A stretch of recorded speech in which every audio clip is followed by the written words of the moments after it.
In his excellent book on becoming a person, Dr. Carl Rogers spelled out some of the characteristics of the new powerful person who is emerging in our culture today, and the vital different set of values he both maintains and lives.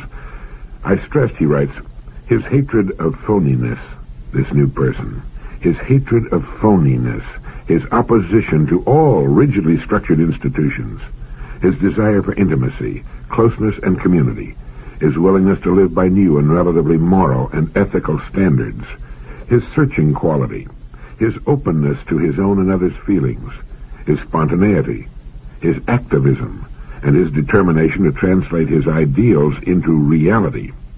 I'm talking, he wrote, about a relatively small number of people, but I believe that these people constitute the change agents of the future. When some part of a culture is decayed at the core, a small group with new views, new convictions, and a willingness to live in new ways is a ferment that can't be stopped. Let's take a look at that new person emerging in our culture and see if you and I qualify. I'd like to think that the total subscription list of Direct Line is made up of these powerful new emerging people. First, his hatred of phoniness. Our new powerful person sees through facades and tinsel, outmoded and ridiculous customs and beliefs. Free of the tyranny of things and the opinions of others, he and his family, she and her family, live in a kind of solid serenity where true values count, where the verities, things like truth and justice, the family and work, take on real meaning.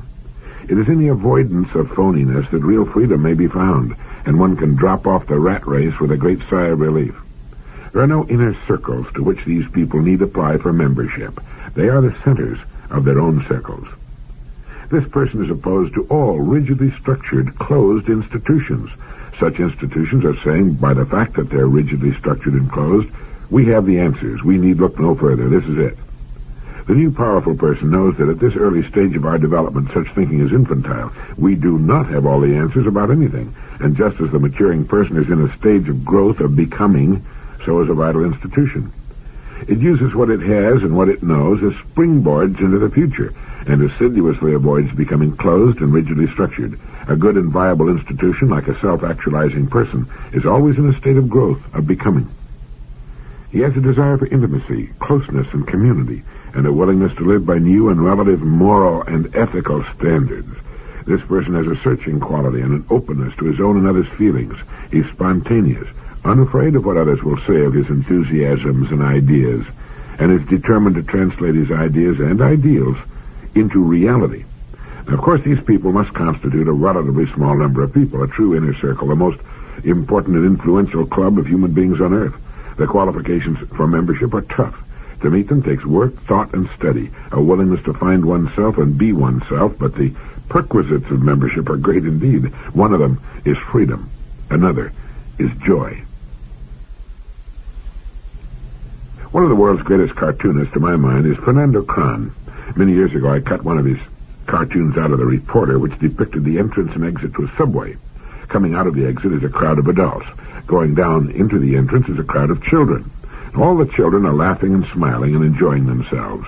But on the faces of the adults coming out of the subway are expressions of anger, boredom, worry, and not one smile or joyful expression in the lot.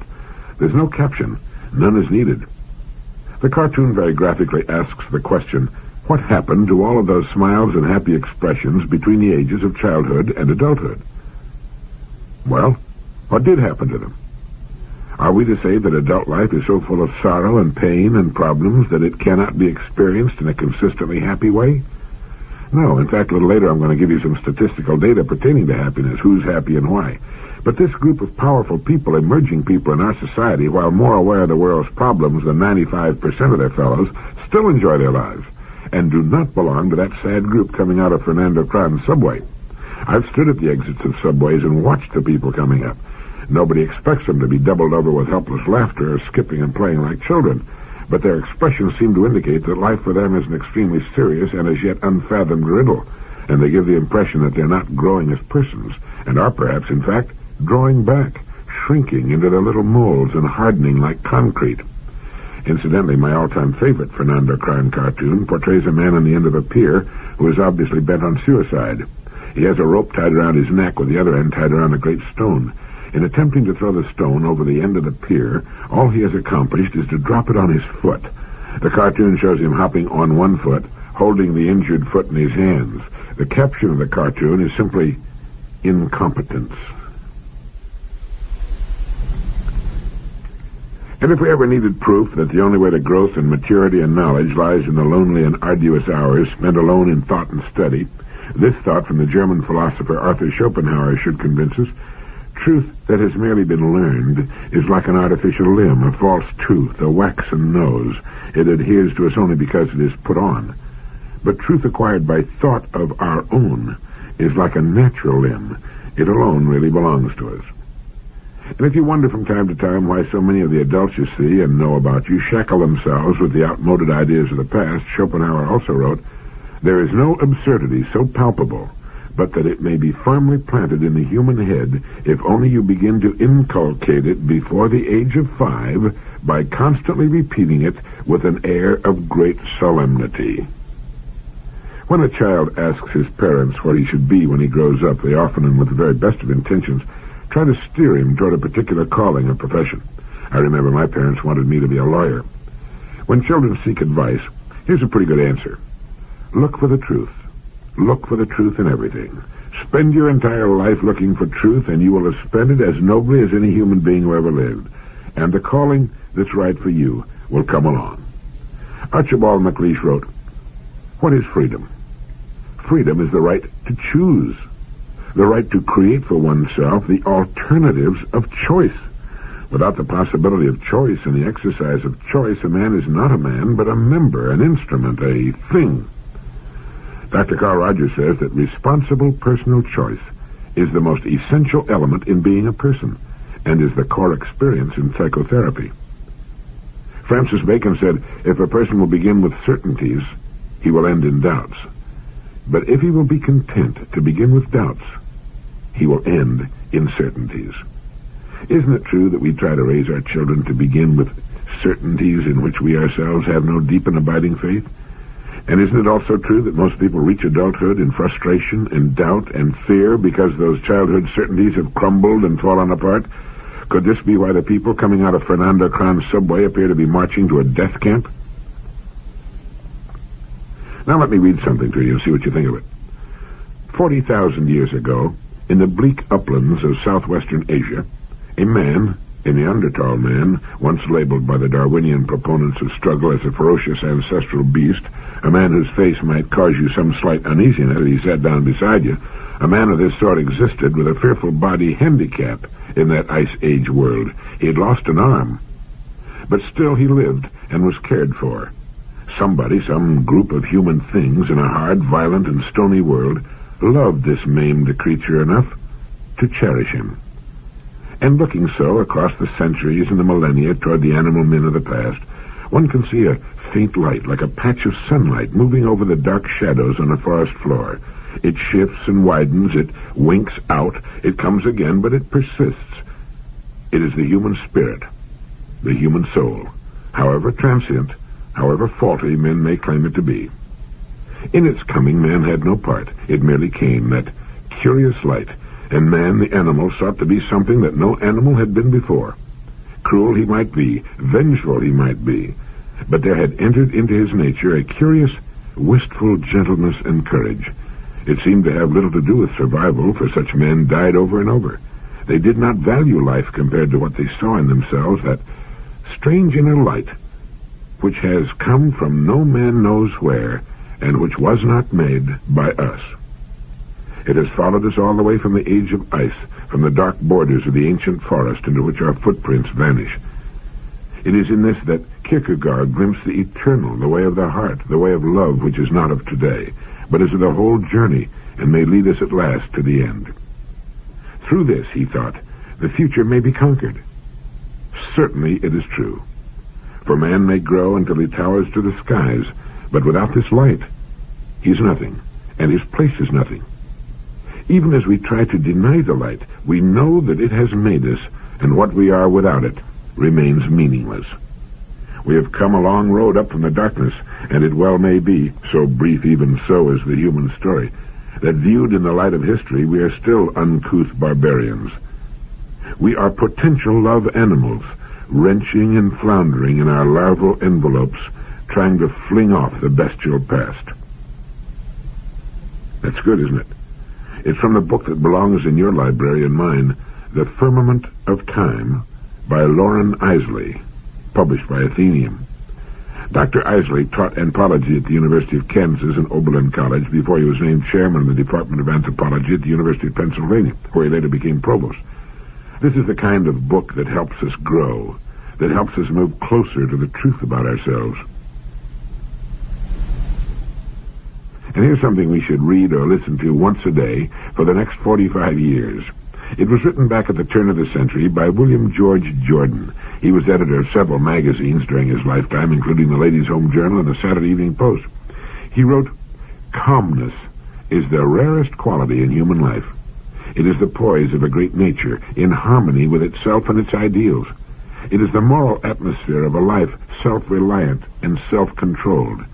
Calmness is singleness of purpose, absolute confidence, and conscious power ready to be focused in an instant to meet any crisis. The Sphinx is not a true type of calmness. Petrifaction is not calmness, it's death, the silencing of all the energies. While no one lives his life more fully, more intensely, and more consciously than the person who is calm. The fatalist is not calm. He's the coward slave of his environment, hopelessly surrendering to his present condition, recklessly indifferent to his future. He accepts his life as a rudderless ship drifting on the ocean of time. He has no compass, no chart, no known port to which he's sailing. His self-confessed inferiority to all nature is shown in his existence of constant surrender. It is not calmness. The person who is calm has his course in life clearly marked on his chart. His hand is ever on the helm. Storm, fog, night, tempest, danger, hidden reefs, he's prepared and ready for them. He's made calm and serene by the realization that in these crises of his voyage he needs a clear mind and a cool head. That he has nothing to do but do each day the best he can by the light he has. That he will never flinch nor falter for a moment. That though he may have to tack and leave his course for a time, he'll never drift. He'll get back into the true channel. He'll keep ever headed toward his harbor. When he will reach it, how he will reach it, matters not to him. He rests in calmness, knowing he's done his best. When the worries and cares of the day fret you and begin to wear upon you and you chafe under their friction, be calm. Stop. Rest for a moment, and let calmness and peace assert themselves. If you let these irritating outside influences get the better of you, you're confessing your inferiority to them by permitting them to dominate you. When the tongue of malice and slander, the persecution of inferiority, tempt you to retaliate, when for an instant you forget yourself so far as to hunger for revenge, be calm. When the gray heron is pursued by its enemy, the eagle, it does not run to escape. It remains calm, takes a dignified stand, and waits quietly, facing the enemy unmoved. With the terrific force with which the eagle makes its attack, the boasted king of birds is often impaled and run through on the quiet, lance-like bill of the heron. No person in the world ever attempted to wrong another without being injured in return, some way, somehow, sometime. Remain calm. Now, although that was written at the turn of the century and in language that today might sound a bit affected and archaic, it's a good message. If ever there were a quality needed in the crisis-filled world of today, it's calmness, and the kind of clear thinking calmness produces. Another attribute of that new emerging person we were talking about. I wonder how improved our days would be if we would make it a point to go over that little message every morning. Here's a quotation I like. It's by William Drummond. He who will not reason is a bigot. He who cannot is a fool. And he who dares not is a slave. The distinguished psychologist, the late Dr. Maslow, said something that should be kept in mind by every parent and businessman and executive, teacher, by every person in any sort of position of authority. He said everyone seems to be aware at some level of consciousness of the fact that authoritarian management outrages the dignity of the worker. He then fights back in order to restore his dignity and self-esteem. He will do this actively with hostility and vandalism and the like, or passively as a slave does with all sorts of underhanded, sly, and secretly vicious countermeasures. These reactions are puzzling generally to the dominator, but on the whole they're easily enough understood, and they make very real psychological sense if they're understood as attempts to maintain one's dignity under conditions of domination or of disrespect. In the foreword to his book, If Men Were Angels, Milton Mayer writes of when he was a youngster. His mother would say, "Wear your rubbers." "Oh, gosh, Ma. Don't gosh me. Wear your rubbers." "Why do I have to wear my rubbers?" "Because I say so, that's why." Or to his big brother, "I want you to take care of your little brother this afternoon." "Gosh, Ma, why do I have to take care of him?" "Because I say so, that's why." Now, because I say so has never been a very good reason for doing anything, not as a child and not as a grown-up. Whenever we're faced with arbitrary authority, we burn and rankle. Whether it's a worker, a secretary, a wife, husband, or child, his self-esteem is his most valued possession. If you hurt it, he'll find a way of getting back, of restoring his self-esteem in his own eyes. If not, he will be diminished in his own eyes. The juvenile delinquent, the adult delinquent are examples of this kind of thing. Human beings avoid being manipulated, dominated, pushed around, determined by others, misunderstood. People don't like and will not stand for being a nothing rather than a something, unappreciated, not respected, not feared, not taken seriously, laughed at. People will not tolerate, even though they may appear to be doing so, being ludicrous figures. They don't like being treated as a physical object rather than as a person. As a rule, they don't like to take orders, be forced, used, exploited, controlled. They don't want to feel that they're helpless, compliant, deferent, an interchangeable person. What human beings are seeking is to be prime movers, self-determination, to have control over their own destinies, to determine their own movements, to expect success, to be active rather than passive, to be a person rather than a thing, to have others acknowledge their capabilities fairly. To succeed as a manager of others, in getting along with people generally and our families, we must avoid anything that tends to diminish another person's self-esteem, because people must then find a way to build it back up, and will generally do it in a negative fashion. They will strike back at us directly or indirectly. People will willingly follow the direction of another who directs them in such a fashion as to bolster, or at least keep intact, their feelings of self-esteem. And one of the ways to keep good employees is to keep the level of noise to the absolute minimum. The German philosopher Arthur Schopenhauer wrote, "The amount of noise anyone can bear undisturbed stands in inverse proportion to his mental capacity, and may therefore be regarded as a pretty fair measure of it." Noise is a torture to all intellectual people. A good indication of the truth of that can be observed by watching children grow up. In their first few grades, they shout at each other constantly at the very top of their lungs. Anyone who has had to take a small child to a children's matinee can attest to that, or listen to them on the school playground. As they move up in the grades, though, the noise level drops, and even in a class of very young people, it's generally thought to be true that the quietest children are the more intelligent. And finally, young people in their teens are far quieter than children of 7 or 8, except when it comes to their music. The more intelligent a person becomes, the more his voice will diminish in volume. The quiet, controlled voice is infinitely more effective when dealing with others, small children included. Shouting or loud talking is almost always a sign of inferiority, real or imagined. It hurts the ears and grates on the nerves and causes real fatigue. People who tend to raise their voices when they get angry should try to do just the opposite.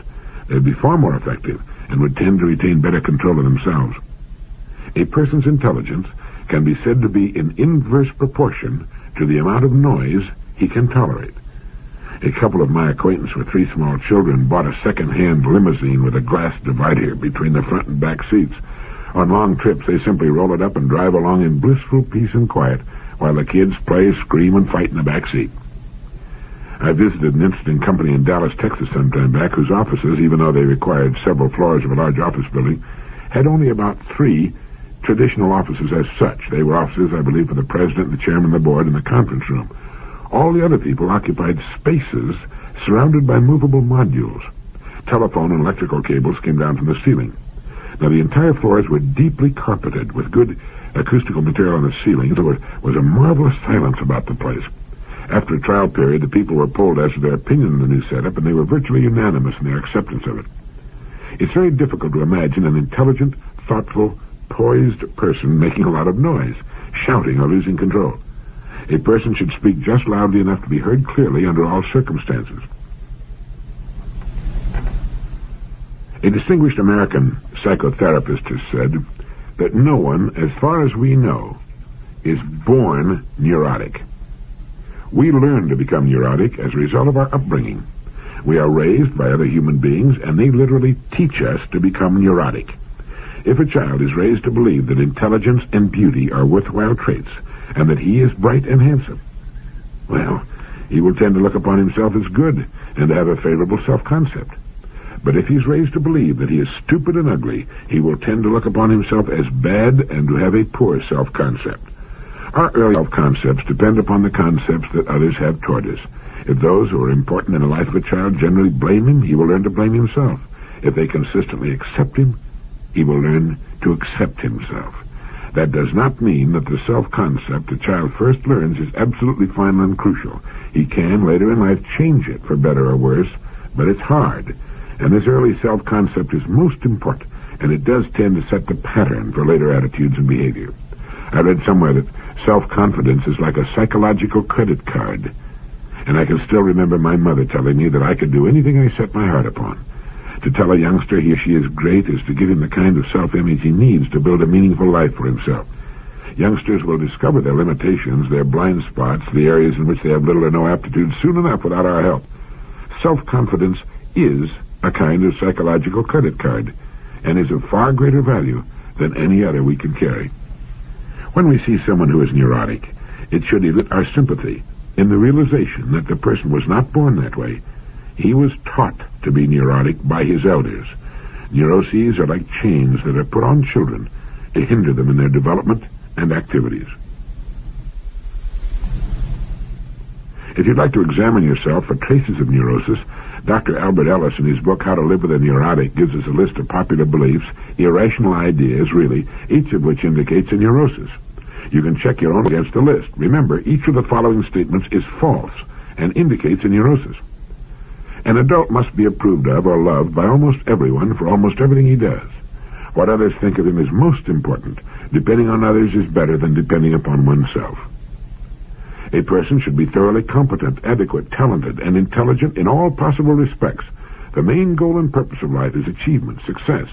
Incompetence in anything whatsoever is an indication that a person is inadequate or valueless. One should blame oneself severely for all mistakes and wrongdoings. Punishing oneself for errors will help prevent future mistakes. A person should blame others for their mistaken or bad behavior. He should get upset by the errors and stupidities of others. One should spend considerable time and energy trying to reform others.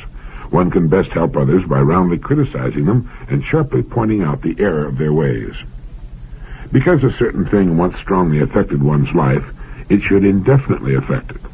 Because a person was once weak and helpless, he must always remain so. Because parents or society taught the acceptance of certain traditions, one must go on unthinkingly accepting these traditions. If things are not the way one would like them to be, it is a catastrophe. Things should be better than they are. Other people should make things easier for us, help with life's difficulties. No one should have to put off present pleasures for future gains. Avoiding life's difficulties and self-responsibilities is easier than facing them. Inertia and inaction are necessary and or pleasant. One should rebel against doing things, however necessary, if doing them is unpleasant. Much happiness is externally caused or created by outside persons and events. A person has virtually no control over his emotions and cannot help feeling bad on many occasions. If something is or may be dangerous or injurious, one should be seriously concerned about it. Worrying about a possible danger will help ward it off or decrease its effect. Well, how did you do? That was a list of beliefs indicating neurosis. Getting back to our saying that self-confidence is a kind of psychological credit card, I don't think enough has been said about the power of positive expectation. It's truly amazing, and there's simply no explaining it. When we confidently expect something worthwhile to materialize in our lives, it invariably does. It works like pure, unadulterated magic. It gives each of us a kind of magic wand with which we can bring all sorts of interesting and rewarding events and things into our lives. Those who have cultivated this power, who consciously and actively work at it, regularly do the most amazing things. As with neurosis, we're often taught as youngsters to expect the worst. We have so often heard people say, well, with my luck, the whole deal will fall through, indicating that their luck is usually bad. How many times have we heard someone say, if you don't expect to succeed, you won't be disappointed? And learn to be content with what you get. On giveaway television programs, we watch young people playing it safe. A bird in the hand is worth two in the bush. I read a financial column in the Miami Herald the other day in which a young man of just 20 wrote of his losses in the mutual fund and commented that he'd been unable to sleep and he'd lost weight over it. The columnist commented that he should never risk his money. He should put it in the bank or the savings and loan where he knows it's safe. I think it's safe to say that the majority of people have a suspicious and negative outlook toward those life situations which, to an intelligent minority, represent virtually unlimited opportunities. Now, this is not to say that positive and expectant people do not occasionally lose money in their investments or have problems. I'm sure they do. It's just that it doesn't bother them the way it seems to bother most people. And over the long haul, well, they're miles ahead of the pack. They face their days with an attitude that expects the best, and that's what they're going to get as long as they can maintain it.